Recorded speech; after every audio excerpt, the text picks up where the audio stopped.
Number 10. White Rabbit. White Rabbit is Lorena Dodson, and while she might seem like kind of a joke villain, we've seen some pretty dark storylines featuring her in the past few years. White Rabbit is out currently to prove that she's one of the baddest bads around and earn acclaim and recognition for her misdeeds. In the Absolute Carnage one-shot symbiote Spider-Man, we get to see White Rabbit featured in a much darker tale when she runs into a judge who at one point came into contact with the Venom symbiote. She ends up getting on his bad side, and in order to get back at him for what she believes was an unfair trial, she comes after him and his son, confronting them with a gun. It turns out the weapon is a joke gun which shoots out a little flag that says "bang," but the shock of the whole event triggers a heart attack in the judge's son, Dan, who dies as a result, because he's kinda got a weak heart. White Rabbit is arrested but escapes at her trial, being busted out by a large mech-like rabbit. She torments the judge as she leaves, who attempts to break into the courtroom to kill her, but accidentally shoots an innocent court stenographer instead. Lorena might have shown remorse here, but the fact that she messed with this man's life so intensely and then later was absolved of guilt by him killing an innocent man shows just how twisted and cold she can really be.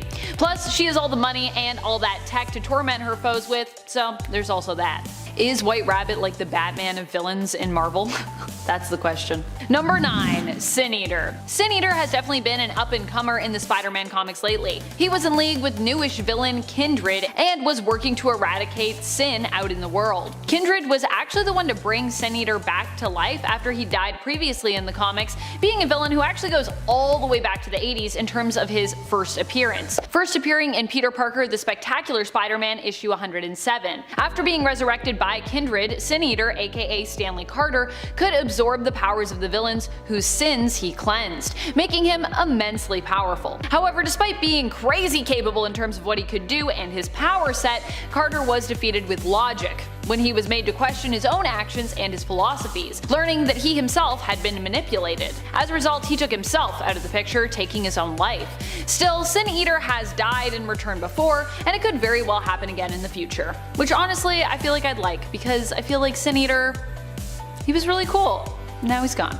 Sad. And friends, before we move on to this next spot, if you are loving the Spider-Man comics as much as we are loving the Spider-Man comics, and you're also excited for what's coming after, I know I am, be sure to show that by giving this video a thumbs up. We're gonna have so much Spider-Man soon, it's gonna be crazy. I'm so here for it. Number 8. Scorpion. Scorpion not only has made an appearance on the big screen, but is currently running with the Savage Six in the comics. Scorpion is Matt Gargan, a villain who in recent years had been painted as pretty terrifying. Remember during Dark Reign when he was Norman Osborn's Spider-Man, running around wearing the Venom symbiote and eating people? Yeah, that was the thing that happened. Matt Gargan has proven multiple times how intimidating and strong he can be, and he still remains someone to be feared even as he returns to his more classic look, power set, and mantle. Number 7. Mr. Negative. Mr. Negative is back, baby! Initially, he was cleansed of all his sins by Sin Eater, as his Martin Lee persona wanted to be fully free of Mr. Negative, his darker or negative half. However, after Sin Eater's cleansings were undone, Mr. Negative returned and attempted to take over Martin Lee once more. After calling on the inner demons who threatened to harm Aunt May in Lee's presence, he surrendered himself and became Mr. Negative once again. Kingpin, it seems, has allied himself with Mr. Negative and has also returned his former territories of NYC to him to rule over. Number 6. Mysterio. Mysterio is a villain who recently got a boost when he made his way to the big screen, played by Jake Gyllenhaal. There he was Quentin Beck, a man who used to work for Tony Stark creating tech, but after being humiliated by him, he set out to rewrite his story and make himself a hero. To do this, however, he would need to face some pretty big monsters and would need access to some pretty massive amounts of tech to pull off the illusion of him doing so. He tricked Peter Parker and ultimately Talos and his partner, who were disguised as Nick Fury and Maria Hill respectively, and were actually working for the real Fury, and ended up gaining access to a network of Stark drones and satellites the world over, which Tony Stark had bequeathed control of to Peter Parker originally after his death. Even after he was defeated in Far From Home, Mysterio still managed to come out on top in the end when he somehow, from beyond the grave, leaked Spider-Man's true identity to the world. I really don't believe he's dead. And also made Spider-Man look like a complete villain who had killed the heroic Mysterio. In the comics, Mysterio seemingly perishes only to return once more, claiming to be actually good this time, but of course, it's Mysterio, so he can never really be trusted, can he? And if you want to check out that whole thing, you should go check out Sinister War issue number 1. Number 5. Vulture. The Vulture is another villain who also got a pretty big boost from making his way to the big screen in the first Spider-Man MCU film, Homecoming. In this movie, he's played by Michael Keaton, who absolutely delivered when it came to his version of Adrian Toomes, a down-on-his-luck salvage company owner who, after losing a major contract, is forced to turn to a life of crime to provide for his family. I actually really loved this version of Vulture, it was so good. Vulture then maybe gets a little carried away with that whole side hustle, becoming, you guessed it, a supervillain. Not only is Adrian still out there in the world and still a great threat to Peter as he actually knows his secret identity, but it's also been implied in the Morbius trailers that he might have found his way out of prison. In the comics, Vulture is currently leading the Savage Six, one of the multiple Sinister Six teams headed Spider-Man's way. Or at least in Spider-Man's vicinity. All these Sinister Sixes have their own motives, but they're all going to be at least fighting around Spider-Man, I think. Spider-Man's definitely going to be there and be like, oh, I don't want to deal with this. Number 4. Norman Osborn. Green Goblin, Red Goblin, Goblin King, or just Norman Osborn. Whatever name he's going by at the time, Norman Osborn still remains one of the most powerful Spider-Man villains that we've ever seen. Remember when he threatened not just Peter Parker, but pretty much all the heroes and civilians of Earth during Dark Reign, when he became the head of a new organization he'd created to replace S.H.I.E.L.D., Hammer? Not to mention, he also became the Iron Patriot, aka the Iron Man stand-in of his own Dark Avengers team. Of course, lately he's been taking a bit of a back seat as he's more focused on working to help his son Harry Osborn, who is currently taking over the reins in Spider-Man as one of the main big bads currently. Well, kind of. It's complicated. Still, you can't deny the years of history between Norman and Peter and how much Norman Osborn has tried to drive Spider-Man insane. And so for that fact, we still gotta put him, I think, pretty high up on the list, because you can't erase that history. Number 3. Lizard. Lizard is back to shed levels of scary currently in the comics as we gear up for Sinister War. In order to get the villain back on the Sinister Six team, he had his reptile half separated completely from Kurt Connors, meaning that he's full animal instincts and is out for blood. Definitely a deadly loose cannon you want to keep your eyes on, especially considering in the past, it's usually been Doc Connors' presence within that beast that has allowed Spider-Man to defeat the villain, usually finding a way to appeal to his humanity. But with his humanity stripped away, Lizard is being set up to become more deadly than ever. And I am here for it. It's Lizard's turn, baby. Number 2. Kindred. Kindred for a while was one of the biggest and most mysterious baddies that Spider-Man was up against in his own series. We didn't really know who Kindred was for a long time, or what his deal was, other than he knew Peter very well and also seemed to bear a long-time grudge against both him and villain Norman Osborn. He also seemed to have a soft spot for Mary Jane. This would all make a lot more sense when Kindred was revealed to be Harry Osborn. As Kindred, Harry is now kind of part demon and is likely in league with another big bad from hell. Although the other side to that is that Harry is also kind of trapped in a cell, so there's a lot going on here. There's still a lot to unpack with Kindred in terms of the mysteries. Kindred has centipedes that he can use to control others and influence them. He can also manipulate people's dreams, teleport, appears to be invulnerable, and can resurrect the dead. All in all, he's a pretty intimidating villain, with or without the mystery that once surrounded him and still kinda does surround him. Number 1. Mephisto. Mephisto has proven to be another key player not just in Peter Parker's life as his antagonist, but also just in the Spiderverse in general. He's also gotten involved in messing with the lives of Miles Morales, Spider-Gwen aka Ghost Spider as we know her now, and even Superior Spider-Man aka Doc Ock. Mephisto, it seems, is going to be coming back with even more surprises for Peter. Number 10. Electro. Electro, even in his first appearance in issue 9 of the original Amazing Spider-Man series, was beating Spider-Man. At least initially. When Spider-Man first meets Electro, he doesn't know what to do, and Electro gets away a few times before Spider-Man manages to stop him. At one point, Spider-Man even reaches out to try and grab Electro. Not a great idea. While Electro is in his electric shock condition, his words, not mine, it turns out touching him is deadly. Spider-Man survives the great electric shock he is given, but is forced to modify his costume in order to take on Electro in the future. He adds on rubber slippers and gloves, and likely in the future would make modifications to his costume, adding in rubber insulation in case he came up against the villain again. which he would many times. Because yeah, that's only issue 9. It goes on for a lot longer than issue 9. Number 9, Mephisto. Mephisto might not win in the most obvious ways, but he definitely is always sneakily on the up and up when it comes to him versus heroes. Any heroes really, Spider-Man included. In the case of Mephisto versus Spider-Man, that sounded more legal than I intended, but I guess we are dealing with binding contracts. Mephisto ended up helping Peter to get what he needed, but at a price. He required in exchange Peter's marriage to MJ, which for comic book continuity meant undoing that rocky but ongoing union. Spider-Man got what he wanted. Aunt May was safe and his identity was a secret once more, but I don't think he really realized what he was giving up until he experienced it. MJ didn't even seem to recall their marriage, although lately it seems to be implied that she might have known more about their past than she's let on. And friends, before we move on to this next spot, if you are loving this list and you love it when I talk about villains, I love talking about villains, then be sure to show that love by giving this video a thumbs up. It really does help us out here. I'm not just saying that.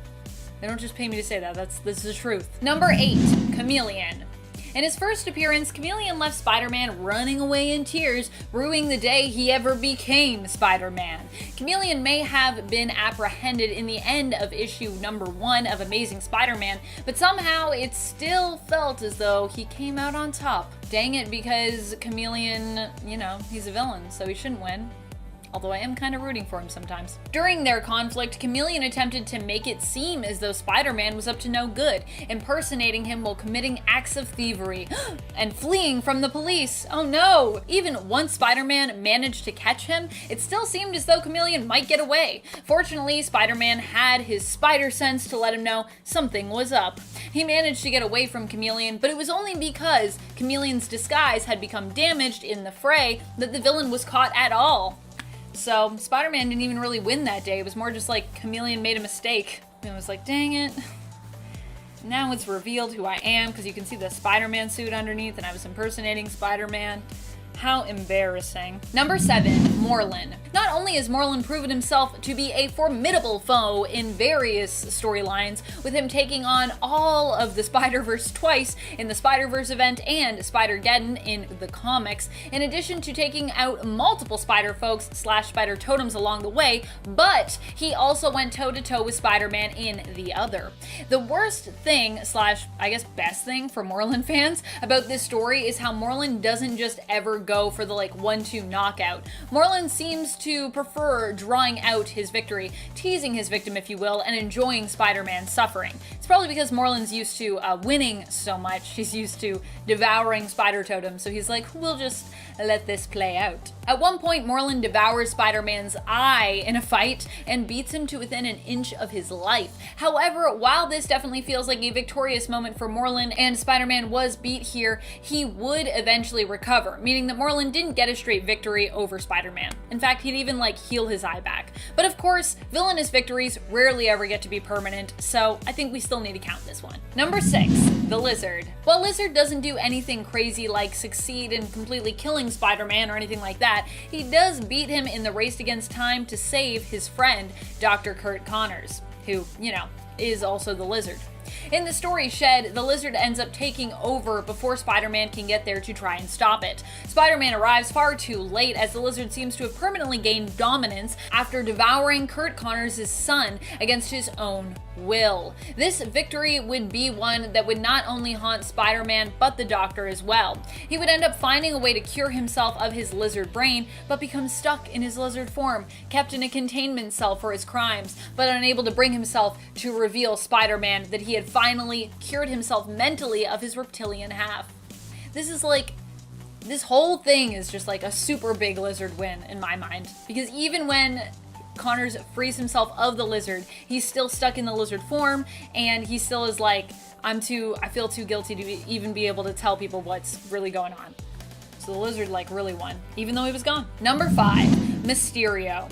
Mysterio recently got a pretty big win in the MCU, in typical Mysterio style, I must say. While he hasn't been doing too hot in the comics lately, in the Marvel Cinematic Universe, in Spider-Man Far From Home, Mysterio managed to earn Spider-Man's trust and even infiltrate S.H.I.E.L.D., making them believe he was a hero from an alternate world. I'm not going to lie, even I personally wanted to believe it. It turned out this was not true, and while his backstory was a little different here, Mysterio here was still a master at illusion and a full-on villain. In the end, Quentin Beck would seemingly die during a confrontation with Spider-Man, but it turns out he had one more trick up his sleeve. And at the end of the film, we see a video recording of Beck that incriminates Spider-Man and also reveals his true identity as Peter Parker.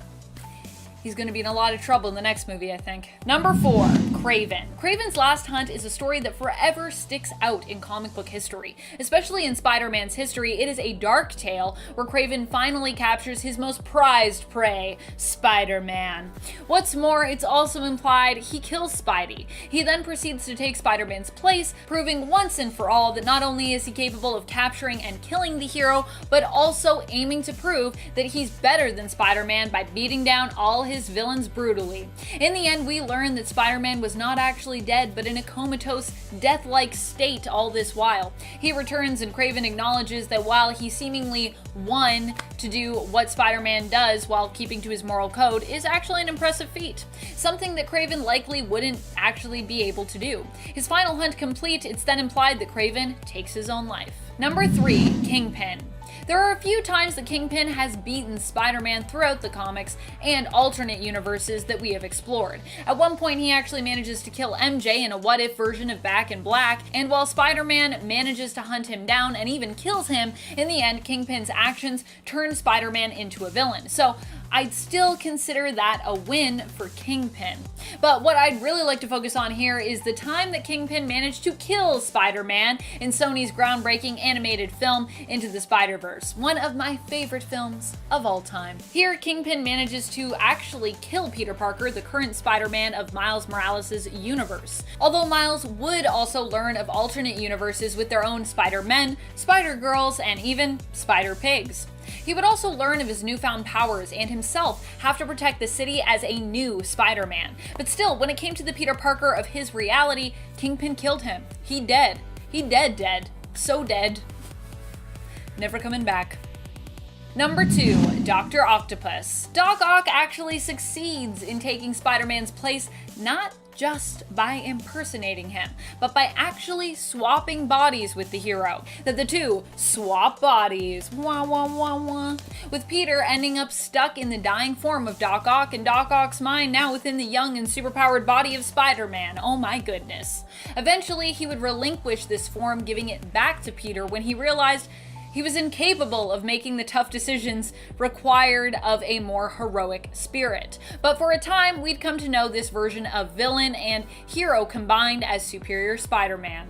And if you're wondering, but wait a minute, didn't Peter die in Doc Ock's body? Yes, but also his consciousness lived still on in his mind. It's a little confusing, but if you read it, it makes sense. It's like comic book confusing, just if you are explaining it quickly to someone in a list. Number 1, Green Goblin.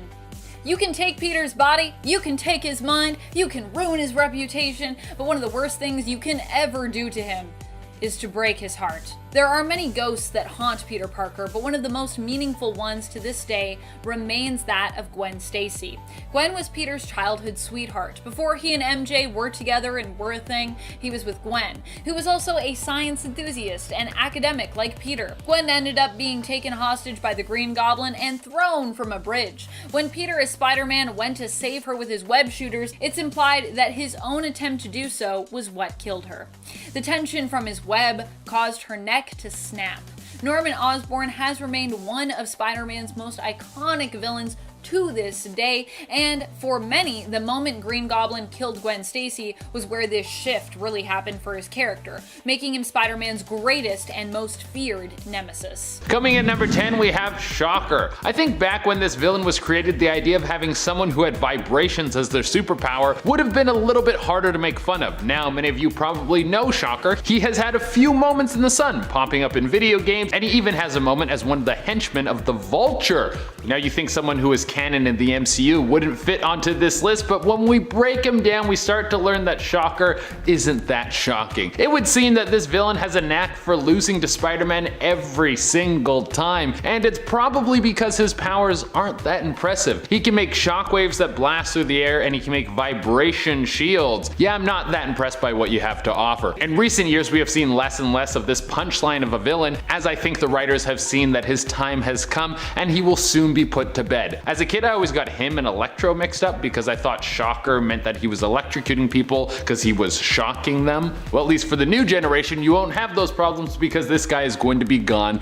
pretty soon. Coming in at number 9, we have White Rabbit. I mean, right when we start breaking down this villain, you will learn why she is on this list. It's one thing to be a down and out loser who's had enough of the cruel world and now wants to dive into a world of crime because everything else has let them down. But when you come from a rich family and you turn to crime just for the sake of being angsty, then I don't really have much compassion for you, and your character isn't really relatable. The White Rabbit, also known as Lorena Dodson, built her persona off the Alice in Wonderland book. She thought that would be a cool and edgy way to get into the world of crime. I think she just indulged in too many psychedelics and maybe went off the deep end. I wouldn't be surprised if this character was inspired by the rise of LSD in the 80s when this character was birthed. In terms of powers, she has zero. All she has is a bad attitude and a general understanding of martial arts. She's not a villain that any of us are clamoring for. Coming in at number 8, we have Mindworm. You know, for some of these villains, it seems that the writers went to so much work to really come up with someone who was interesting and had motivations for evil, but then they just throw them in the toilet, and that's what really happens with Mindworm. Mindworm starts off great. He has powers from birth. He's some sort of mutant kid with a huge head. Of course, he's weird and kids don't like him, but at least his parents love his huge cranium. But what Mindworm doesn't know is that he's feeding off the psionic energy of his parents, draining their brain. Eventually, he gets too greedy with this and he kills his own mother and father. He didn't mean to do this. He was just a young mutant kid who didn't know any better, and now he was an orphan. From there, he was bullied in the orphanage and he learns how to use his powers. Eventually, he grows up and is living in a New York apartment where he's feeding off all the people in the building and getting pretty strong off this. But Spider-Man moves in and he senses that someone's trying to suck out his brain energy. The two have a clash and Mindworm is killed by some gang members. Like, all of that work into building up who this guy is, and he was gone just like that. What a waste. Coming in at number 7, we have Gibbon. We got back-to-back orphanage stories for you. In fact, this one sounds like a cross between Mindworm and Robin. Gibbon is basically the missing link. He has all the abilities of a chimp that are amplified way up. He's got super strength, speed, awareness, reflexes. This guy is off the charts when you're talking about his Madden stats. But because of his monkey-like ways, the kids didn't really like him in the orphanage, and he was never adopted. Now, this ended with him growing up and leaving like a regular dude,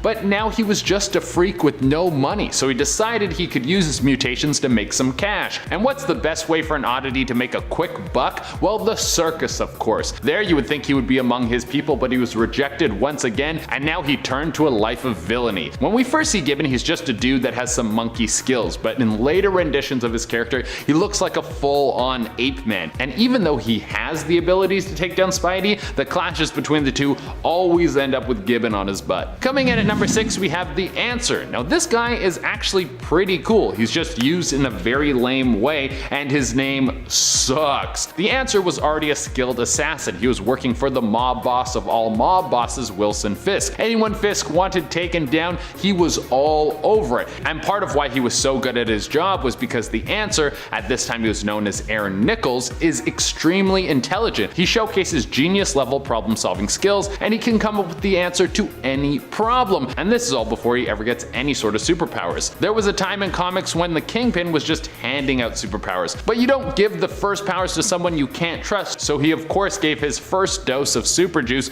to his buddy Aaron. But at first glance, nothing happened, which is probably a relief and a bummer, because if you take some sort of experimental drug to give yourself powers, you want to get the superpowers, but you also don't want to come out a freak. But later, the Answer learns that he has one of the most powerful superpowers I have ever heard of. No matter what the situation, when he is faced with a conflict, his body will supply him with the powers to counter who or whatever he's fighting. So normally he's just a guy, but when the time calls for it, he can fly or create force fields or get super strength. But after a run-in with Spidey that he wins, the character just kind of disappears and we don't see him that much. This guy fits on this list because of the wasted potential. Coming in at number 5, we have Kangaroo. I brought this up in the first video. If you're a villain or a hero and you're choosing your power, you don't have to pick something lame. It seems like some of these villains focus way too much on the branding of their super persona rather than the powers. With Kangaroo, it seemed that the villain was set on theming themselves after kangaroos rather than having a cool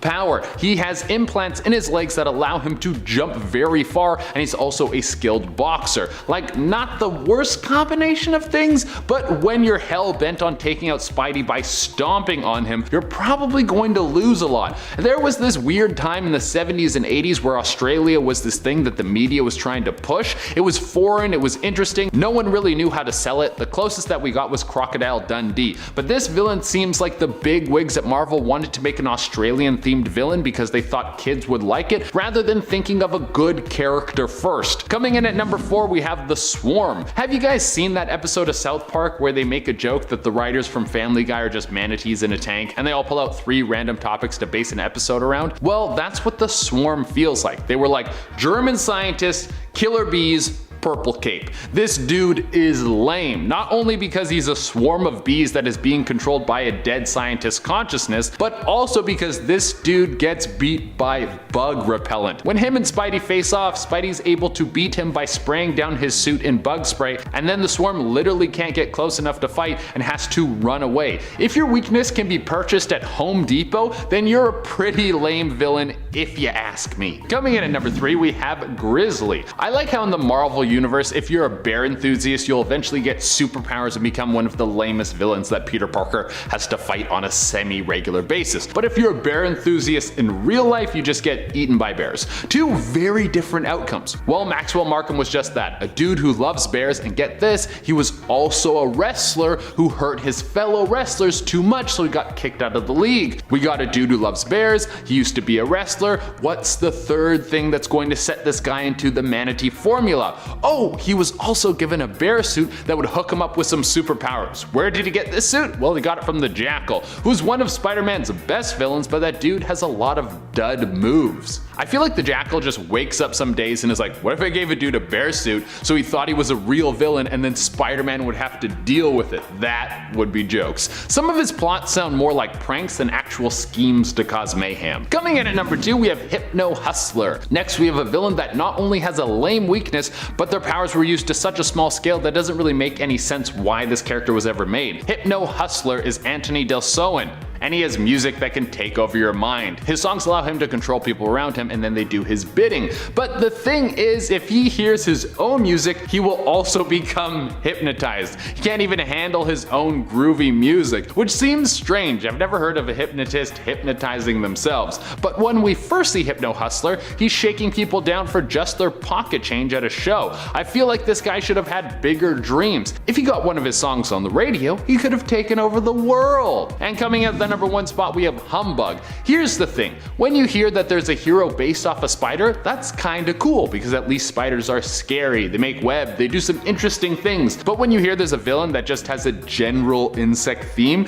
you can throw that one in the trash. I really couldn't dislike this villain more. For one, he should be able to beat Spider-Man because he's got a super suit that gives him skills that are on par with the web slinger. But this guy has the worst weakness of all, a love for bugs. He loves bugs so much that Spider-Man has been able to halt this guy from a life of crime by telling him he's going to smash some cockroaches. Like, dude, give your head a shake. Coming in at number 10, we have Frogman. I mean, if you don't have any powers, you don't have to commit to a super lame animal. Frogman is Eugene Petilio. There was a time when he took his frog suit and he tried to take on some of the hardest hitting street level Marvel heroes. More than once did he come face to face with Spidey, and every time he was taken into the dirt almost immediately. And it's not hard to figure out why. The guy built a suit where the only power was how high he could jump. Like, if you're going to get your powers from some sort of accident or you're born with them, then you don't have a choice. You have to stick with whatever your weird power is. That's your life. But if you're building a power, then you can be whoever you want. Why would you choose frogs? There are so many other creatures you could go with. Like the Falcon. Even though he's not the coolest hero of all time, he's a million times cooler than the dude who hops around and tries to cause some havoc. On the bright side, Eugene's son eventually takes on the mantle of the frog suit and tries to be a hero, but on the downside, Eugene's son sucks at being a hero as much as his dad sucks at being a villain. So in the end, the family was doomed to be on the sidelines. I would like to see one of those what if comics where Frogman becomes the greatest hero of all time. Hey guys, if you like these videos and you want to see some more, make sure you hit that like button. Number 9, the Trapster. His name is Peter Petruski, and I can't believe how long he's been around. Marvel has him come back again and again, despite the fact that he's got no powers other than this weird paste gun. He invented a super adhesive liquid paste and loves using it for evil.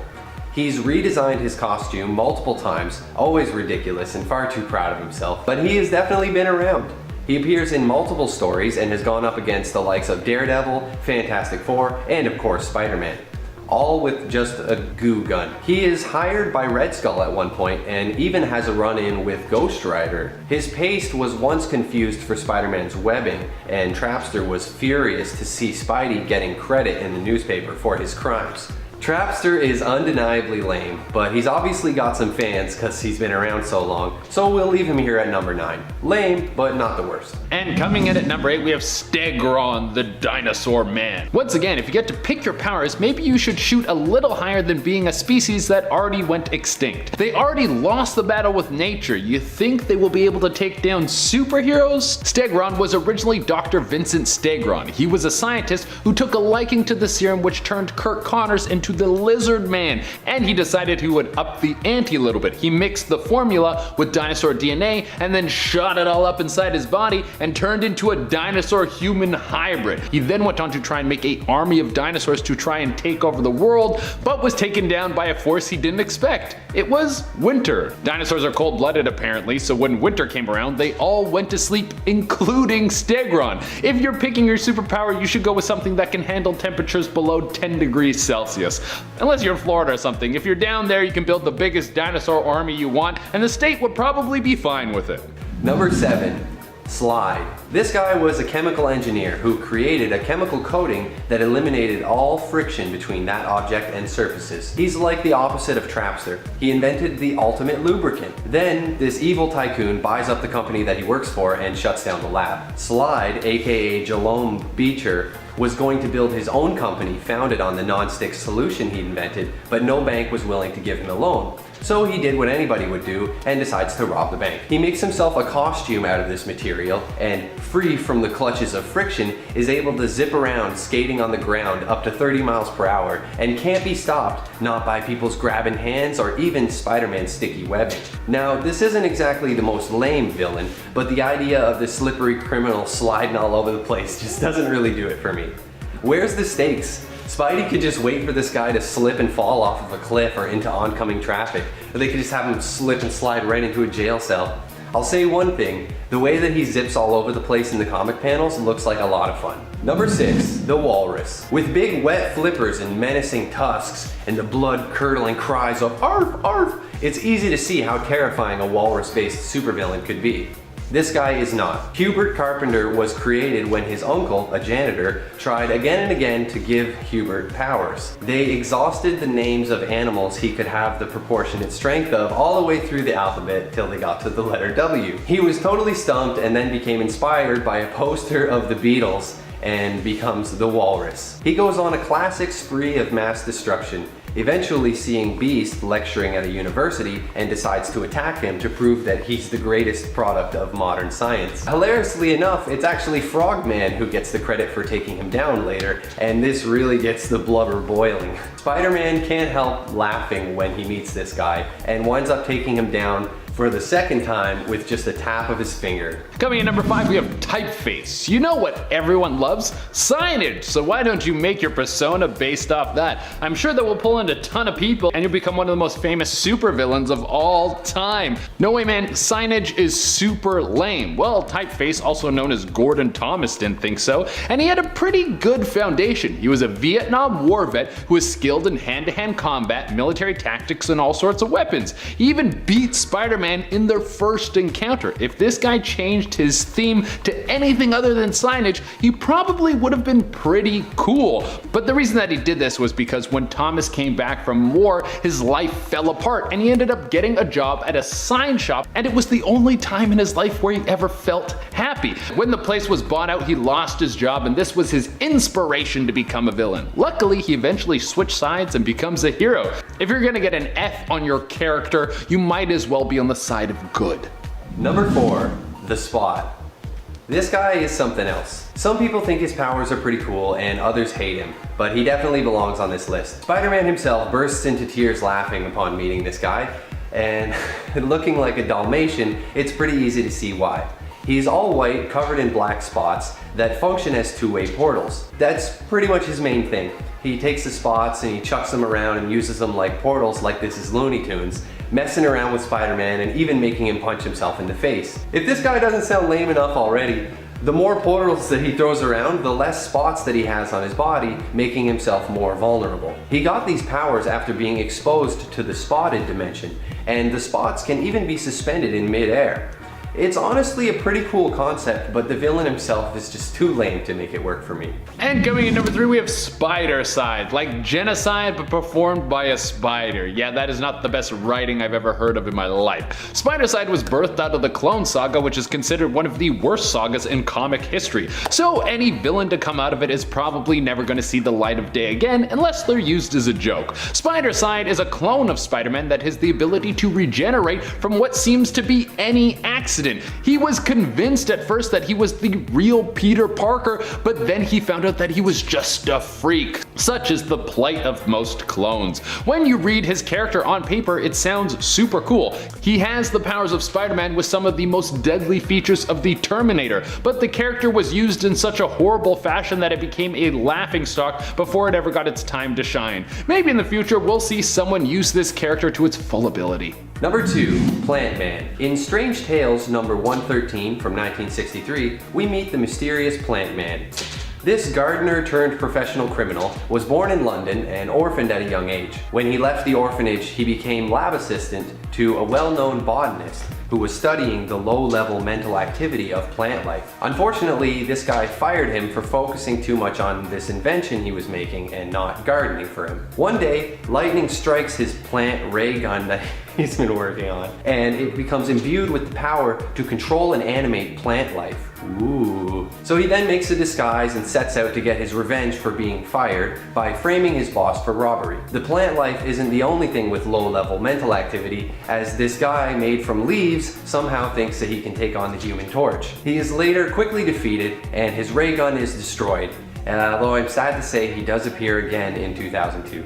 And coming at the number 1 spot, we have Big Wheel. This villain's theme is a massive wheel that he rides around and it has guns on it. Reading some of these is like watching a breakdown of a group of YouTubers trying to find out what they need to do so they can set their channel apart from everyone else. Like maybe if I was the wheel guy, then people would like my content. Well, Big Wheel's just an ordinary guy until the Tinkerer gave him something that was probably a prank, a massive wheel that could ride around and had guns on it. You think something like that would be extremely hard to control, and you would be right. Big Wheel would die when he lost control of his massive wheel car thing and fell into a river and drowned. Here's a lesson for any future villain. If you want to pick a gimmick that is going to set you apart from the rest, before you make a hard decision and invest in a giant wheel that will get you killed and make you look like a fool, you should probably hire a think tank to come up with a better idea. Like I said earlier on in this list, you can pick whatever power you want when you're building it from scratch, so why go with wheels? Number 10. Alchemax. Alchemax is the villainous corporation that exists in the alternate future of 2099, Earth 928. It is where Miguel O'Hara once worked and came up with the procedure that would ultimately grant him his powers. He was a brilliant geneticist that worked for Alchemax, but didn't like that he was being pressured to rush along his research and begin trials that he believed were unethical. When Miguel tried to leave Alchemax after a test subject died from the procedure, the CEO, Tyler Stone, attempted to prevent him from leaving by getting him addicted to a drug only Alchemax produced, called Rapture, which is also apparently a highly addictive substance, so not so great for Miguel. Fortunately, Miguel would end up curing himself, getting spider-like powers, and end up escaping Alchemax, at least for the time being. Alchemax and Stone, however, weren't willing to let him escape so easily, and they would continue to pursue him. It's possible Alchemax could end up being the main big bad of it all in Across the Spider-Verse Part 1, and maybe Part 2, and however many other parts there will be. Number 9. Vulture. While I imagine we will get to see some of Miguel O'Hara's villains as we head to the future of 2099, I would also love it if we get to meet some of Spider-Man Noir's as well. In the reality of the Noirverse, Earth 90214, Vulture is actually a terrifying villain who Spider-Man Noir also has a pretty personal vendetta against. In that reality, Vulture is the one who is personally responsible for killing Peter's Uncle Ben. He was ordered by the Green Goblin of the Noirverse to do this, but still, he was ultimately the one responsible. Vulture here is a carnival geek. That is a person who travels around with a carnival and, not having any particular skill sets of their own, usually performs by biting the heads off of live animals. Vulture went down this road and ended up with a very acquired taste for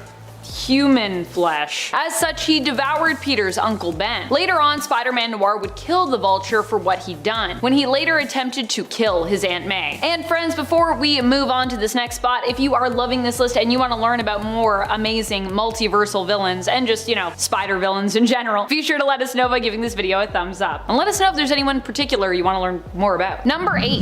The Lizard. The Lizard of Earth 65 is the version we are talking about here. On Earth 65, the same reality that Spider-Gwen hails from in the comics, Lizard is actually none other than Peter Parker. Peter Parker is best friends with Gwen Stacy, and after she becomes the spider-like superpowered hero in this reality, in his place, he wants nothing more than to be like her. He does not know, of course, that this hero, his hero, is actually his friend Gwen. Done with being bullied and having to have Gwen stick up for him as well, he creates a serum which he uses on himself. It gives him power, but it also turns him into the monster and villain known as Lizard, as his reptile self takes over. The Lizard ends up dying when he comes up against Spider-Gwen, and is only then revealed to be Peter Parker, Gwen's best friend. He dies in her arms. It's all pretty tragic. We saw an allusion to this part of Gwen and Peter's stories from Earth 65 in Gwen's origin flashback in Into the Spider-Verse. But what if Peter didn't die? What if he's still alive and he somehow returns? That would be intense for Gwen to deal with. Perhaps he's an alternate of this alternate who is still alive, or perhaps, like I said, the Lizard didn't really die in Gwen's universe. There are multiple approaches you could take here. I personally would love to see him come back because I just would love to see their dynamic. Number 7. Ultimatum. Ultimatum is actually an alternate and evil version of Miles Morales in the comics, who hails from the main continuity of Earth 616. You see, in the comics, Miles is actually not from the main continuity, not originally, but instead from an alternate universe, the universe of Earth 1610, known as the Ultimate Universe, because that was the line of comics that it was a part of. The Ultimates themselves were actually a superhero team akin to Earth 616's Avengers. On Earth 616, Miles Morales was a criminal who ended up traveling for a time to Earth 1610. When he returned home to Earth 616, he learned that Miles Morales of 1610 was also residing there. Resentful of the other Miles Morales, Spider-Man, and wanting him out of his way, he aimed to send Miles and his family back to their home reality of Earth 1610, against their will, obviously. Fortunately, Miles and his uncle, Aaron Davis, aka Prowler, who also wound up resurrected and on Earth 616, foiled the plot of Ultimatum, defeating him. At least for now. Miles is such a sweetheart in the animated Spiderverse reality, so I'd really love to see him fight against someone who is very much his opposite. I definitely want to see Miles take on his evil version. Number 6. Peter Parker 2099. In an alternate 2099 future, not the same reality that Miguel is from, Peter Parker actually becomes the CEO of Alchemax, the villainous corporation that Spider-Man 2099 once worked for. In this reality, Peter Parker was still Spider-Man, but allowed the public to believe that the hero was dead. Retired from heroics, he became the CEO of Alchemax, working sort of in secret, because you know, he's supposed to be dead. His plan was to fix his past mistakes and bring back all of those people whom he couldn't save during his time as Spider-Man. This alternate version of Peter also has a prolonged lifespan due to fancy future anti-aging technology, so that's how he's still alive, by the way. He attempts to get Miguel from the alternate 2099 reality, which is I guess really the main 2099 reality, and his own younger self to join him, but both refuse, prompting 2099 Peter to fight Miguel. This evil version of Spider-Man I think could fit well into Across the Spider-Verse as a main antagonist, considering his whole plot involves rewriting reality, which you know could potentially affect and threaten the entire multiverse. 2099 Peter Parker comes from the Spider-Man video game Edge of Time, where he was revealed as the main antagonist. Or well, he ended up kind of being the main antagonist I guess at the end of the game. Also, while Edge of Time wasn't well received, and I know that, the story in general was praised. And I think the story is pretty cool, so yeah, that's just my 2 cents. Number 5. Superior Spider-Man. Superior Spider-Man is a version of Spider-Man who is also Dr. Otto Octavius. Let me explain. Back in the 616 comic book continuity, Otto is basically dying and manages to trick Peter into a body swap scenario. While Peter is trapped inside Otto's failing body and dies, Otto lives on in Peter's body as Spider-Man. Superior Spider-Man to be exact, because you know, this is Otto, so he's like, I'm gonna be the best Spider-Man ever. Peter would eventually return, and Otto would also go back to his usual Doc Ock appearance and his hijinks, but for a time, he was the Spider-Man of the 616 reality. He's done good and bad things before in the comics, and ended up accidentally bringing back the Inheritors after they were defeated the first time in Spiderverse. Oops. Superior Spider-Man, while known for being a villain, is also like an anti-hero, so we could really see him in either light were he to show up in Across the Spider-Verse Part 1. But yeah, he's been a villain and a hero, so I figured I could still count him as a villain for this list. I just really want Superior Spider-Man. I think a lot of us do. Number 4.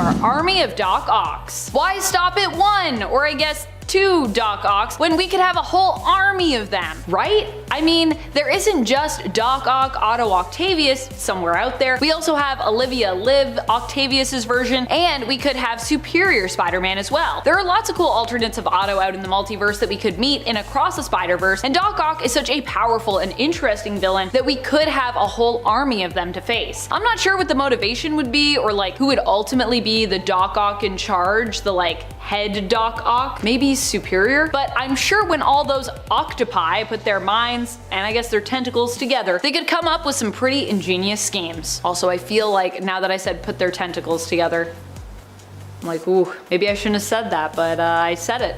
And you know what? Sometimes you gotta be like all tentacles in and then get your mind out of the gutter. Number 3, the Spider. The Spider is one of the worst alternate versions of Spider-Man we've ever met. He is super evil and is basically a version of Peter Parker that is combined with Cletus Cassidy. This alternate version of Peter Parker has red hair and was born a sociopath, because I guess everyone that has red hair is a sociopath.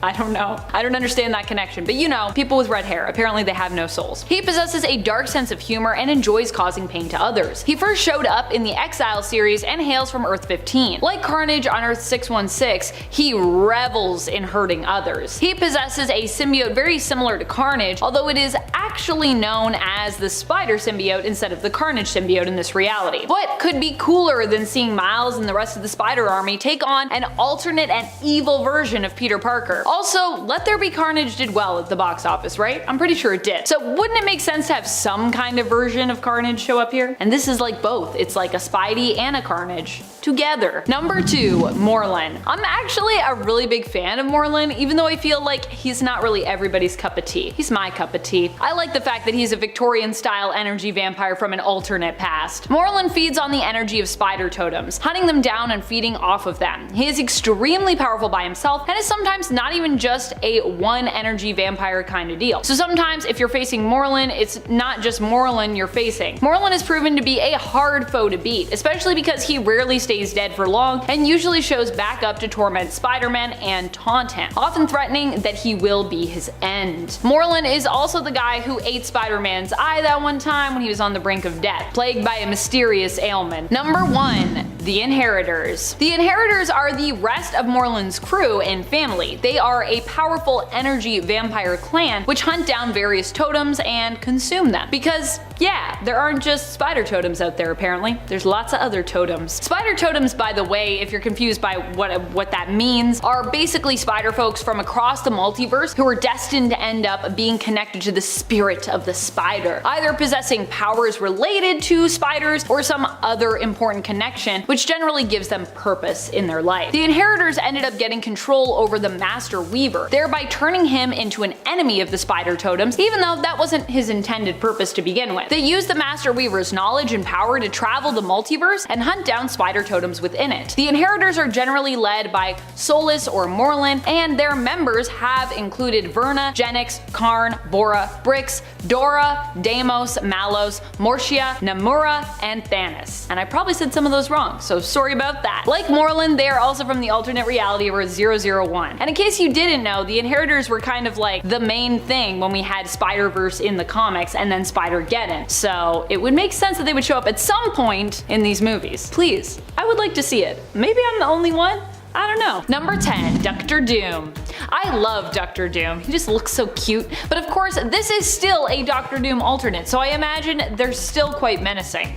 Doctor Doom is just what he sounds like, an anthropomorphic duck who also happens to have a similar appearance and attitude to Doctor Doom of Earth 616. He makes an appearance as an adversary in the first issue of Peter Porker, the Spectacular Spider-Ham. Being a cartoon version of Doctor Doom, aka Victor Von Doom, Doctor Doom also hails from the reality of Spider-Hams, Earth 8311. We also learn in his first appearance that against his own will or his own interests, Doctor Doom happens to be a well-liked rock star, becoming famous against his wishes. He was trying to create his own rock group and make money off of them, but instead he ended up in the limelight despite his protests. Number 9. Killer Kravinoffs. The Killer Kravinoffs are the grandchildren of Kraven the Hunter from the dystopian post-apocalyptic reality of Old Man Logan and Old Man Hawkeye, Earth 807128. With Kraven no longer around to hunt, in his place are his grandchildren. There are 3 of them, but only one ends up actually getting a name. Sadly, their existence in the comics is short-lived for how cool they look and should be as descendants of Kraven. They only appear in one issue of Old Man Hawkeye, showing up in issue number 4. They run into Marshall Bullseye there and actually end up getting killed by him. And friends, before we move on to the next spot, if you are loving this list and you want to learn about even more alternate villains, there are so many alternate Spider-Man villains I could tell you about, so be sure to hit that like button. Number 8. Karn. Karn ends up becoming the Great Weaver, an ally to the Spider Totems in the end. Spider Totems are spider-like superpowered beings who actually receive their powers through fate rather than circumstance, as we were initially led to believe with heroes like Spider-Man. Karn was a member of the Inheritors, a coven of energy vampires who feed on various animal kingdom totems such as the spider variety, Spider Totems. After Karn was blamed for the death of his mother, he was made to work to atone his misdeeds. He traveled around various multiverses hunting down spider totems at the behest of the other Inheritors, though he never really enjoyed it and thus was a reluctant villain. When the previous Master Weaver ended up dead, Karn decided to take his place and instead became an ally to the Spider Army as opposed to a villain of theirs. He did however kill spider totems back when he was hunting and working for the Inheritors, and a member of the Inheritors really. Like his fellow Inheritors, Karn hails from the reality of Earth 001 and Loom World, which is their home world. Number 7. King Pig. King Pig is Spider-Ham's version of Kingpin. As such, King Pig hails from the same reality of Earth 8311. He is, as you guessed it, one big mean pig, who also happens to be a major crime lord, like his 616 counterpart. However, while Kingpin in the comics is more into drug rings and other organized crime, King Pig is into smuggling cheese and running the cheese market. Now I want cheese. Kingpin operated in secret, and despite the police trying to uncover who was behind the crimes in their town of Hakawatami, Wisconsin, Kingpin managed to be too sneaky for them to catch. In the end, it was up to Spider-Ham to discover just who was behind all this illegal activity. We already had Kingpin show up as the villain in Into the Spider-Verse, so how funny and great would it be to see his Toon counterpart in Across the Spider-Verse? Also, I'd really like to go to Spider-Ham's reality, if we get a reality hop, which I think we're gonna get to do that. Number 6. Goblin. In the Noirverse of Earth 90214, Green Goblin's counterpart is simply known as Goblin. Here, Norman Osborn is still a ruthless villain who is the major crime boss in New York and leads his own villainous group known as the Enforcers. The Enforcers are made up of former carnival freaks who each have their own unique talents, featuring characters like the Noirverse's Vulture and Chameleon. Goblin turned to a life of crime because he was mistreated, himself being a circus freak who was ridiculed for his scaly, green, reptile-like skin. Goblin in the comics is the one who is ultimately responsible for the death of Peter Parker's Uncle Ben and for the death of Ben Urich, the reporter and Felicia Hardy's former lover in this reality. Number 5. Patton Parnell. Patton Parnell has to be one of my favorite of the evil alternate Spider-Men out there, and I think he would make a bomb villain in Across the Spider-Verse Part 1, especially if we get some kind of League of Evil Spider-Men. Patton Parnell is the alternate Spider-Man from Earth 51412. Like the Spider, who is on Part 1 of our list, Parnell also has some sociopathic tendencies and enjoys recreational activities like burning ants with a magnifying glass. He ends up becoming a Spider-Man in a more literal sense, becoming a spider-like monstrosity who is also capable of laying eggs, as his Uncle Ted, who also appears to mistreat young Patton, finds out. Rather than Patton Parnell having an origin story of fantasy and heroism, his origin is basically more like a horror story, where Patton ends up as a murderous, monstrous, spider-like villain who develops a taste for human flesh and terrorizes his next-door neighbor and crush, Sarah Jane. Number 4. Tyler Stone. We talked about Alchemax, the villainous future corporation, on the Part 1 to our list, and even an alternate video game reality where Peter ends up as the man behind that corporation, but we have yet to focus on the vice president of Alchemax's R&D department in the main 2099 reality of Earth 928, Tyler Stone. Tyler Stone is not only VP of Research and Development at Alchemax, but also is secretly Miguel O'Hara's biological father. Tyler Stone had an affair with the wife of one of his employees, Conchata, who is Miguel's mother. Miguel doesn't learn until later on that he is the son of Stone, and ends up on the staff of Alchemax, working as a brilliant geneticist for them. When he tries to leave, however, it is Stone who slips him the highly addictive drug only made by Alchemax known as Rapture, to prevent him from leaving. Fortunately, Miguel manages to free himself via experimentation, which also gives him spider-like powers and abilities, becoming Spider-Man 2099. Number 3. Spider Carnage. Similar to the Spider on Part 1 of our list, Spider Carnage is another evil alternate version of Peter Parker, or at least he thinks he's Peter Parker. Spider Carnage came into being following Miles Warren cloning Peter. In this reality, Peter lost his Uncle Ben and later also his Aunt May, which left him completely brokenhearted. His state of mind was only made worse when he was made to believe the version who had escaped Miles dyeing his hair blonde and taking up the name Ben Reilly might actually be the true Peter Parker, with Peter potentially being the clone. This revelation filled Peter with hatred for Ben, and would later fuel the bond he had with the Carnage symbiote, who entered into his world via an interdimensional portal during a time when Peter fought Ben. His rage and the symbiote turned him into a villain known as Spider Carnage, and his plan was to destroy all realities across the multiverse. This version of Spider Carnage appeared in the 90s animated Spider-Man television series. Number 2. Red Goblin. Red Goblin isn't necessarily an alternate variant considering he is the main reality 616 Norman Osborn, but Superior Spider-Man is also technically Earth 616's Otto Octavius, and I counted him last time without much complaint, so I figured we could put Red Goblin on this list and it should be fine. Red Goblin is a villain that comes from a period in Marvel Comics where a depowered Norman Osborn ended up getting his hands on the Carnage symbiote and convincing it to bond with him, with both of them bonding over how they enjoyed hurting and tormenting people. Yikes. The Carnage symbiote also helped to cure Norman Osborn of the antidote that was blocking him from using the Goblin serum to regain his previous power set. So this version comes with both the powers of Carnage and those of Green Goblin. Plus you get the brilliant and twisted minds of Norman and Carnage combined. Who doesn't want Red Goblin? He's such a cool villain. Put him in Across the Spiderverse! Number 1. Evil Spider-Man Army. With the potential for characters like Patton Parnell, Spider Carnage, or 65's Lizard, Ultimatum, Superior Spider-Man, The Spider, and Peter Parker 2099 to show up, it seems plausible that we could get a whole Evil Spider-Man Army, or Evil Spider Army, in Across the Spiderverse. I don't know about you, but I'd love to see some Evil Spider-Men team up to take on the heroic Spider folks we've come to know and love from the previous film and beyond in the comics. I think that would be super cool.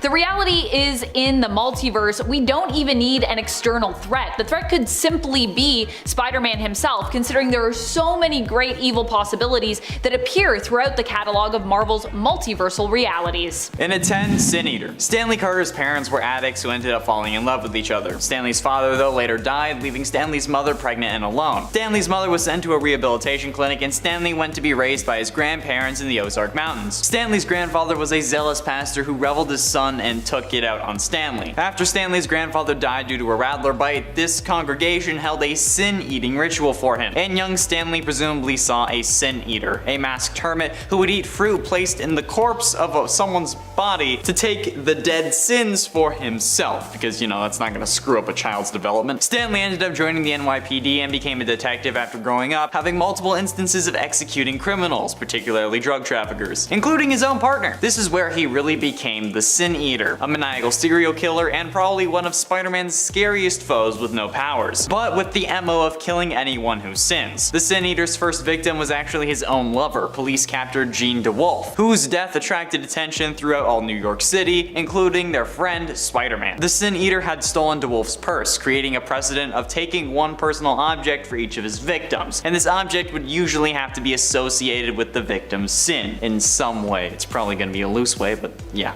In at 9, Atrocity. Introduced and only seen in the Spider-Man game Spider-Man Edge of Time from 2011, Atrocity was created after Anti-Venom went into a blind rage, accidentally knocked Otto Octavius and Walker Sloan into Walker Sloan's gateway. It was like a time gateway. The three fused in the space-time continuum. I tried getting Taylor to put this on a list for ages, so I'm gonna put it here because holy damn, this is one hell of a villain that I want to see come back. Atrocity would occasionally attack Peter Parker or Miguel O'Hara with its teleporting tentacles throughout their journey in Alchemax's building, until it eventually revealed itself and attacked Peter Parker. Atrocity was defeated but would later appear again, attempting to kill Peter Parker at the same time the CEO was fighting Miguel O'Hara. Peter manipulated Atrocity into attacking electrified pillars, stunning it. Peter took this opportunity to remove those tentacles and send them through the time gateway. These tentacles were also used to drain the Alchemax CEO of his powers. After both Atrocity and the CEO, who is revealed to be Peter Parker, were vulnerable, they were knocked into the gateway together simultaneously, resetting the timeline. This absolute monstrosity is able to teleport through time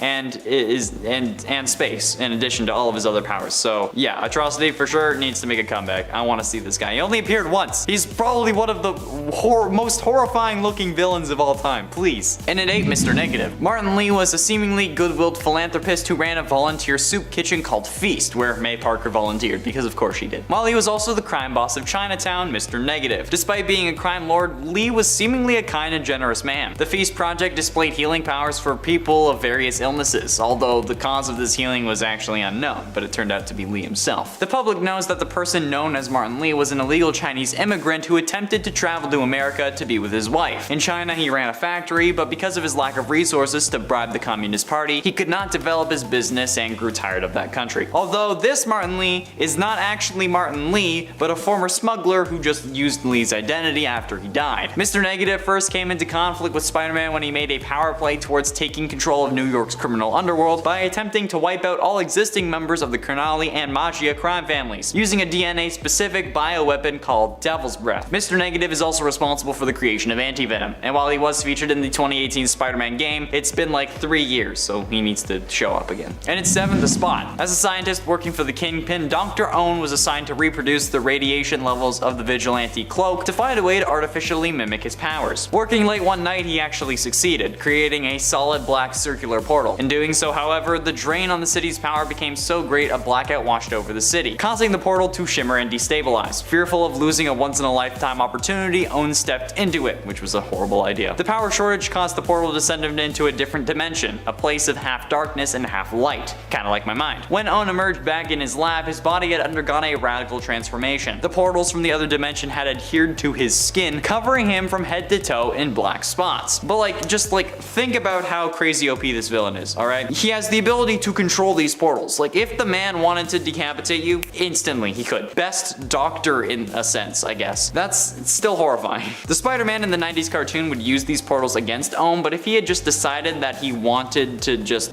destroy him, he could have, and Spider-Man would have had nothing to do. So yeah, I want to see him make an appearance again, somehow. And at 6, Spider-Side. Spider-Side is a more obscure and odd Spider-Man villain, but I still think he would be pretty badass. Being first introduced as Spider-Side in New Warriors number 61, this version of Peter Parker is one of the clones made by Dr. Miles Warren, because we all know how much we love clones, which is an entirely separate villain that caused the whole clone debacle and creation of Scarlet Spider and a whole lot of other things. What's notable about Spider-Side, however, is not only him having all of Spider-Man's powers, but also the ability to stretch and warp his body at will, similar to Mr. Fantastic. Spider-Side is certainly deadly as well, helping Jackal to release a virus in Springfield, Pennsylvania, resulting in the deaths of 2,600 people. But either way, Spider-Side, with all the abilities of Spider-Man and Mr. Fantastic, makes him pretty damn powerful, so I want to see him come back. They didn't do much with him, okay? And I like the name Spider-Side. Any evil Spider-Man, really, just bring me more. Halfway through into number 5, Red Goblin. After the collapse of S.H.I.E.L.D., the Carnage symbiote was secured in the Lockbox, a privately run vault at the bottom of the Atlantic Ocean. Agents Crane and Coleman infiltrated the Lockbox and stole the symbiote, delivering it to their employer, Norman Osborn. Yeah, you see where this is going. After receiving the symbiote, Osborn bonded with it to become the new Carnage, hoping that it would be the key to regaining his Green Goblin persona. While the symbiote initially seized control of him, Norman offered to teach it more nuanced and sadistic ways to kill, an offer that the symbiote eagerly accepted. The fact that you know more sadistic ways to kill people than a freaking mad symbiote is a whole other topic though, dude. The symbiote turned over control to its new host, restoring his appearance and purging his body of the nanites, preventing him from augmenting himself with Goblin formula. Osborn used the symbiote to kill Phil Urich, and after pretending to be mortally wounded in a rematch against Spider-Man as the Green Goblin, unveiled his new partner by transforming into the monstrous Red Goblin.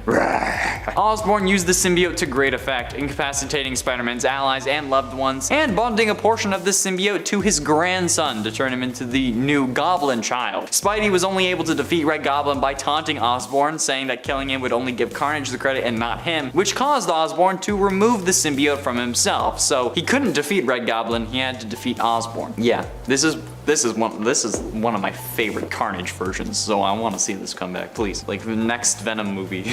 Or a No Way Home. And at number 4, Demo Goblin. After losing fights with Spider-Man and the Green Goblin, Jason Philip Macendale Jr., aka Hobgoblin, took advantage of the Inferno Crisis by following several demons back to their lair and confronting their demonic lord Natsir. Macendale wanted enough power to defeat his enemies, and offered his soul to the demon in exchange for such power. When the demon stopped laughing, he decided that Macendale's effort was worth something even if his soul wasn't, and he had him possessed. This gave Macendale the physical strength that he craved, coupled with superhuman speed and endurance. Unfortunately, I guess you could say for him at least, the demon who possessed him proved to be incompatible, and the two fought many a battle for control over Macendale's physical form until the demon literally ripped himself out of his human host and began a separate existence as the Demogoblin, a form of anti-hero in a sense who would kill anyone who has sinned, which is basically everyone. Except he would stay away from children, even dying to protect one. Getting close to the end in at number 3, Shocker. Okay, he's not really a forgotten villain, but Herman Schultz's parents died when his younger brother Marty was a boy. From a young age, Schultz turned to a life of crime, and soon realized that he wasn't really good at it, having been arrested several times. After one particular robbery gone wrong, Herman was arrested again, but was sent to the prison workshop, where he used the resources around him to build projects and build gauntlets that sent out shock waves which quickly opened safes as well, giving him a much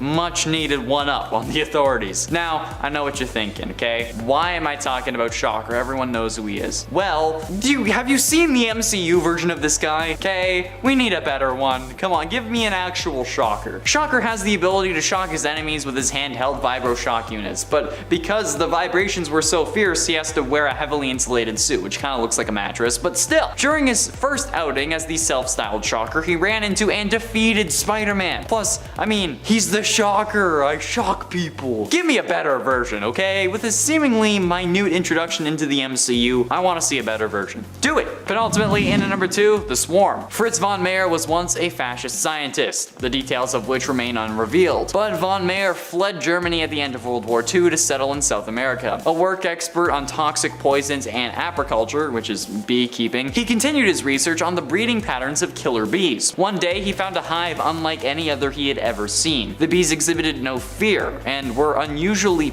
passive, and seemed to have a highly developed sense of intelligence. Believing that a nearby meteorite bombardment had somehow mutated these bees, von Meyer built a device that he hoped would reawaken the bees' killer instincts so that they could serve him. However, when they were no longer passive, they began to swarm all over von Meyer, killing him. In the midst of his death, though, his consciousness was shredded, dissipating into the swarms of bees. Thus, von Meyer became an aggregate being, like a living embodiment of the swarm, kind of like Spiderman, but with bees. This is probably one of the weirdest but most fascinating villains I've ever seen, and certainly deserves a comeback. However, not as much as number 1, but I gotta admit, being named Fritz and then having your agony possess a whole load of bees, that's getting too close to FNAF for me, okay? I don't like it. Finally, in at number 1, Spider Carnage. We all knew this was going to be on the list, at least if you know me and my favorite Spider-Man villains. However, Spider Carnage isn't just a Spider-Man villain, he's an alternate version of Spider-Man. Hailing from one of the many Earths, this character was introduced in the 90s Spider-Man animated series, my favorite Spider-Man animated series, might I add. This Peter's life was actually very similar to the main Spider-Man, except this version also lost Aunt May and developed a resentment for humanity. And then he had to deal with a clone, which definitely sucked. Until he and the clone learned that the one who they thought was the clone, who was going by Ben Reilly at the time, could actually be the real Peter Parker, and that broke this Peter. A Carnage symbiote from another universe actually sensed this hatred and resentment, and through a portal created by Jonathan Ohm, it bonded with this Peter, driving him even more insane, and then started calling himself Spider Carnage. From my understanding, this character hasn't been seen since that final episode of the series, and I want him to make a comeback. Please, add this character to the MCU. Like, if we're getting 3 Spider-Man, why not just throw Carnage from some other universe in there too, and then have him bond with like Toby's, because apparently Toby's a bad person now. Even though I'm dressed like the Spider-Man 3 version, yes, that's exactly why I wore this suit today, specifically for that reason. But in a 10, Shocker. Herman Schultz's parents died when his younger brother Marty was a boy. From a young age, Schultz turned to a life of crime. However, he soon realized that he wasn't really good at it, having been arrested several times. After one robbery gone wrong, he got arrested again, but was sent to a prison workshop, where he used the resources around him to build gauntlets that sent out shock waves, which quickly opened safes as well, giving himself a one-up on the authorities, a much needed one. Now I know what you're thinking, but how could a guy named Herman be any form of powerful? Well, the Shocker had the ability to shock his enemies with his handheld vibro shock units. But because the vibrations were so fierce, he wore a heavily insulated suit, and during his first outing as the self-styled Shocker, he ran into and defeated Spider-Man. Plus, I mean, he's the Shocker. He shocks people. In at 9, Hydro Man. Morris Bench was born and raised in the Bronx, New York. He began working as a crewman on cargo ship, but he was accidentally knocked overboard by Spider-Man while a powerful experimental generator was being lowered into the ocean for testing. Exposed to the energy conversion process of the generator while being bombarded with volcanic gas, Bench's cellular structure was altered. When he was rescued from the depths, though, his body began extruding great quantities of some watery substance, which Bench first attributed to just being sweat. Annoyed by the incessant dripping, Bench went to a local pub to stir up trouble, finding none, but he was astonished to learn that he could convert his entire physical form into basically water. While he may just be a form of Sandman, being able to convert to water instead of sand, he certainly seems more powerful to me. There is water basically everywhere, and our bodies are made of 70% water, so if Bench was able to tap into the water that is in his enemies' bodies, that would be a freaking nightmare. not to mention a horrible sight. And it ate the Kingpin. A crime boss is one thing. A crime boss that to the public is a well-respected philanthropist and businessman is something else. Especially a businessman who is like 300 pounds of muscle. Wilson Fisk is an absolute madman who runs most of the New York and Las Vegas criminal underworld. However, things get even more intense after his wife is killed so that he doesn't retire. After the murder of his wife, not only did he resume leadership of his former organization, but he also turned over the files on other criminal leaders to law enforcement through the costumed crime fighter of Daredevil, now with the motive of ridding himself of any rivals, and the ploy actually worked, and as a result of the evidence in the files, many crime leaders, both inside and outside the Magia, were convicted. In the ensuing power vacuum, the Kingpin rebuilt his coalition stronger than before. He moved on to control a great majority of non-Magia East Coast gangs dealing in conventional crimes, and the Kingpin's organization became stronger than any single Magia family in the New York area could ever withstand. We love a savvy businessman. And at 7, Spidercide. Spidercide is a more obscure and odd Spider-Man villain that I still think would give the hero a run for his money nowadays. Being first introduced as Spidercide in New Warriors number 61, this version of Peter Parker is one of the clones made by Dr. Miles Warren, an entirely separate villain that caused the whole clone debacle and the introduction of Ben Reilly and the Scarlet Spider. But what's notable about Spidercide is not only him having all of Spider-Man's powers, but also the ability to stretch and warp his body at will, similar to Mr. Fantastic. Spidercide is certainly deadly as well, helping Jackal to release a virus in Springfield, Pennsylvania, which resulted in the deaths of over 2,600 people, which Homer Simpson was definitely not happy about. But either way, Spidercide with all the abilities of Spider-Man and Mr. Fantastic makes him pretty damn powerful for a villain that not really many people know about. And at 6, Kraven the Hunter. Karanoff found that he had a great talent for finding employment in Kenya, Africa. Karanoff began his career using the typical tools of the hunter, but over time he developed a preference to take down large animals with his bare hands. So, you know, already a psycho in the making. After meeting a voodoo witch doctor named Calypso, Karanoff took a herbal potion which enhanced his physical powers and gave him strength, speed, and senses to match a jungle cat. The potion also extended his life greatly, keeping his health and vitality for years to come. At some point, the notion of big game hunting became a bore to the hunter, so his associate Chameleon, who was later revealed to be his half-brother, proposed to Kraven that he hunt Spider-Man, and thus gave Kraven a new purpose in life. Kraven gained additional powers by drinking more rare and exotic jungle elixirs given to him by his voodoo priestess lover Calypso. These elixirs gave him the strength and speed of a savage beast, and all the better to catch Spider-Man with, right? Despite being assisted by the Chameleon, his scheme failed and he was deported from the US, but he would definitely come back. Halfway through and in number 5, Toxin. Born from Carnage as the 1000th symbiote in its lineage, Toxin was feared to be the strongest and most dangerous of their race by both Venom and Carnage. Shortly after being born, the symbiote united with police officer Pat Mulligan. Years later, the symbiote was removed from Mulligan by Blackheart, who beat Pat Mulligan to death in a gutter. With the help of Venom, Jack-o'-lantern took it to its boss, Crime Master. Crime Master, though, found the perfect host in Eddie Brock, who he forced to become Toxin's host. You know, Eddie Brock, the former host of Venom. After bonding with Eddie, Toxin took over its host and worked with the Savage Six, attacking its grandfather symbiote Venom. And with Toxin seemingly coming to the big screen in the future, being introduced in Let There Be Carnage, okay, well, Pat Mulligan was introduced, and then he had some like freaky thing happen with his eyes near the end of the movie, but still, it's very close to it. This guy is also just a freaking freak, okay? He can grow fangs and claws when he's angry. It just happens. It's not something that he thinks of, it just happens. Something that Venom and Carnage are unable to do. However, Toxin is also unable to be tracked by Venom or Carnage, as well as being immune to Spider-Man's spider sense. So this dude is hella off the radar, which only makes things freakier. And in 4, Anti-Venom. When Eddie Brock separated from the Venom symbiote, traces of it were still left in his body. Later though, suffering from cancer, Brock started working as a volunteer in the Feast Center.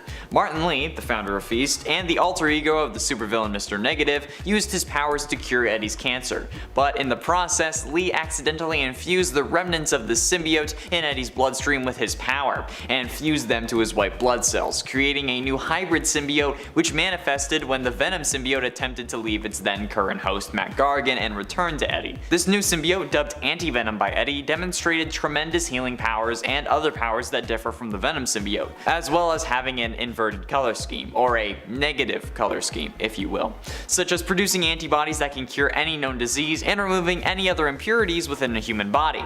Unlike other symbiotes though, this symbiote is completely mindless, and Eddie Brock is in full control of its actions. This symbiote was destroyed when it was used as the cure for the spider virus, which had turned various characters into human spider hybrids. However, it was remade as Agent Anti-Venom after Flash Thompson ended up getting soaked with Anti-Venom serum. That's a whole other story. Getting close to the end, and in number 3, Shathra. An inhabitant of the astral plane, Shathra is the spider wasp to Peter Parker's spider. She learned of Spider-Man when he strayed from the safe path during a visit to the astral plane to locate the interdimensional kidnapper known as the Shade. Shathra immediately realized Spider-Man's true nature and determined that he would make the perfect meal for her hungry young hatchlings. Great! First introduced in Amazing Spider-Man Volume 2 number 46 in 2002, Shathra quickly followed Spider-Man's scent back to Earth. She engaged Spider-Man in a battle that demonstrated her clearly superior speed and strength, but Spider-Man was able to use his superior knowledge of New York City to find temporary escape. But of course he only knew that it was a matter of time before Shathra would locate him once more. Shathra turned the game in a new direction though, changing to a human form and adopting the name Sharon Keller. And she went on TV to pose as Spider-Man's jitted lover. She went on TV and revealed a series of convincing and humiliating details, and of course this made Mary Jane upset. So, spurred on by Mary Jane's distress, Peter rose to the taunt. He gatecrashed the studio interview and attacked Sharon Keller in full view of live TV. Shathra reverted to her Spider-Wasp form, but her gambit had achieved its goal of pushing Spider-Man to act on pure instinct, which ended up making him the prey, because they were at their actual primordial positions. He was the prey, she was the hunter because she's the Spider-Wasp. You get it, you get it. But ultimately, in at number 2, Chameleon. Being the first villain Spider-Man ever faced way back in Amazing Spider-Man number 1 from 1963 and my costume from yesterday, I think that Chameleon is a more underrated villain than he should be. Being able to look like anyone at any time is pretty damn overpowered, especially when you can use it to look like Spider-Man and even use suction cups to stick to walls, even if it's slightly unrealistic.